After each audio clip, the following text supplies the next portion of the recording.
वैश्विक संदेश यह देना चाहते हैं कि जब हम शिक्षित होंगे तभी सही मायनों में हम भारतवर्ष के असली सपूत हो सकेंगे।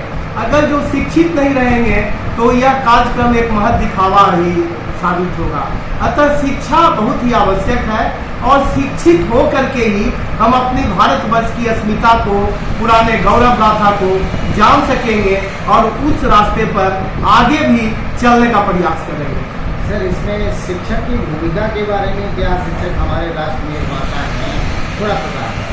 शिक्षक हमेशा ही राष्ट्र निर्माता रहे हैं। चाणक्य जो कि पूरे शासन व्यवस्था को बदल दिए, तो शिक्षक हमेशा चाणक्य की भूमिका में है।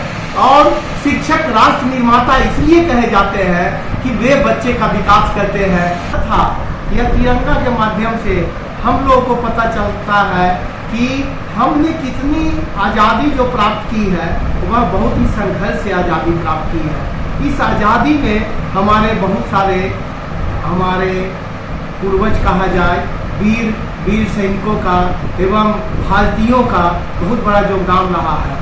तो ये तीन रंग ये द्योतित करते हैं कि हमारा भारतवर्ष कैसा है। तो हमारा भारतवर्ष हरा भरा है, हरी बीच में जो ये है वो चक्र है, वह चक्र यह द्योतित करता है कि यह बराबर यह चलते रहना है, वह कभी रुकना नहीं है।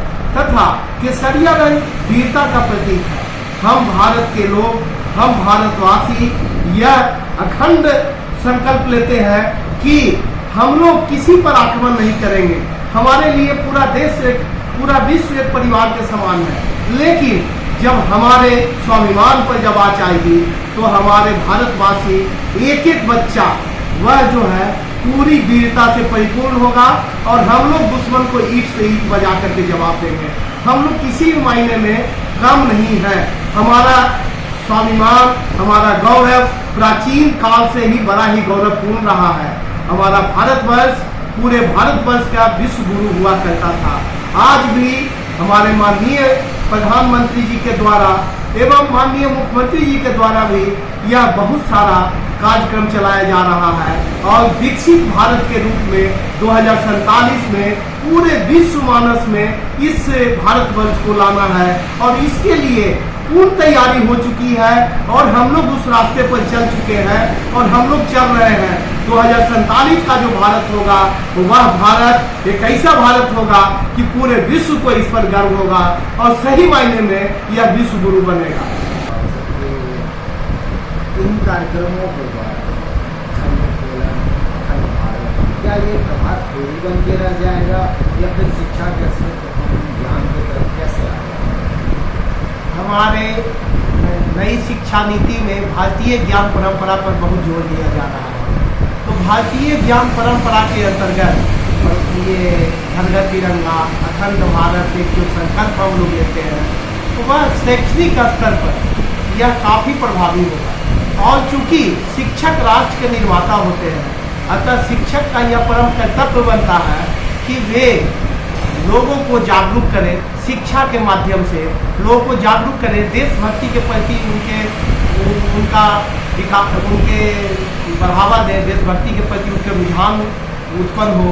इन सभी चीज़ों का ख्याल रखना वह हमारा परम कर्तव्य बनता है।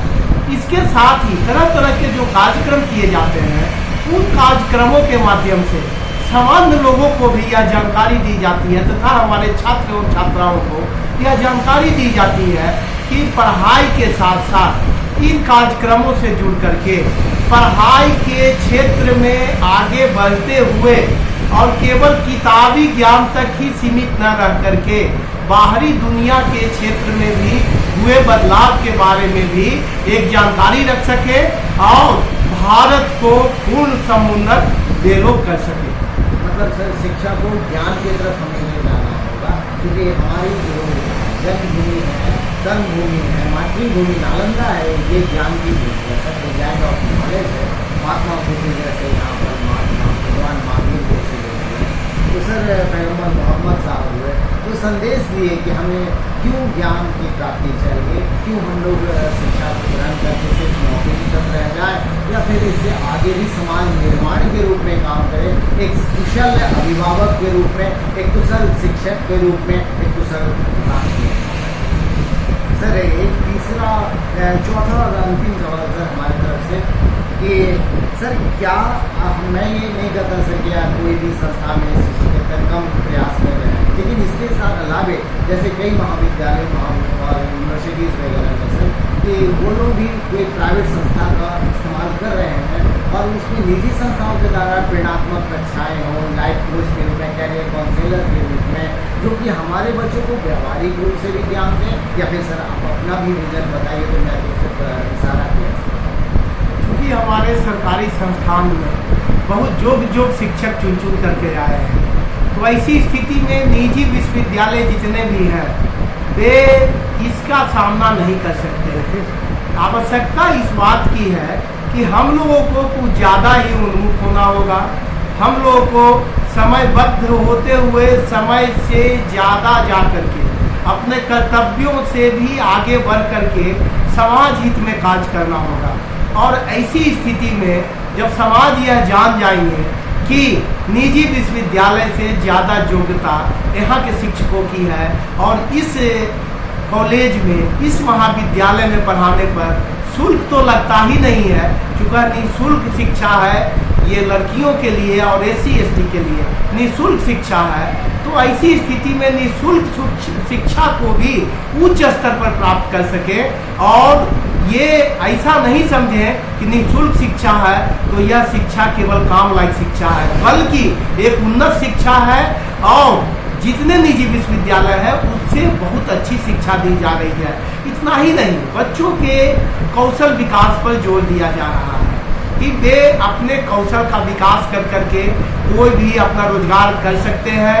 यही नहीं कि केवल किताबी कीड़ा बन करके निकले और वे बेरोजगार हो जाए, ऐसा नहीं है। कौशल विकास के लिए भी बहुत सारे कोर्स चलाए जा रहे हैं, BCA है, लाइब्रेरी साइंस है, मास्टर ऑफ लाइब्रेरी साइंस है, MBA है, MCA है और भी बहुत सारे उनको व्यवसाय से संबंधित कोर्स इस महाविद्यालय में चलाए जा रहे हैं और बहुत ही कम खर्च में, जो कि उन्हें बहुत ज़्यादा खर्च करना पड़ता है इन सभी कोर्सों को प्राप्त करने के लिए, इन सभी डिग्री को प्राप्त करने के लिए, उससे बहुत ही न्यून मात्रा में, नाम मात्र के खर्च में वे इस कॉलेज से अपना कौशल को विकास कर करके और विभिन्न क्षेत्रों में नौकरी प्राप्त कर रहे हैं, नौकरी प्राप्त करेंगे और आगे भी जितने अवसर उन्हें मिलेंगे वह उन्हीं के लिए मिलेंगे।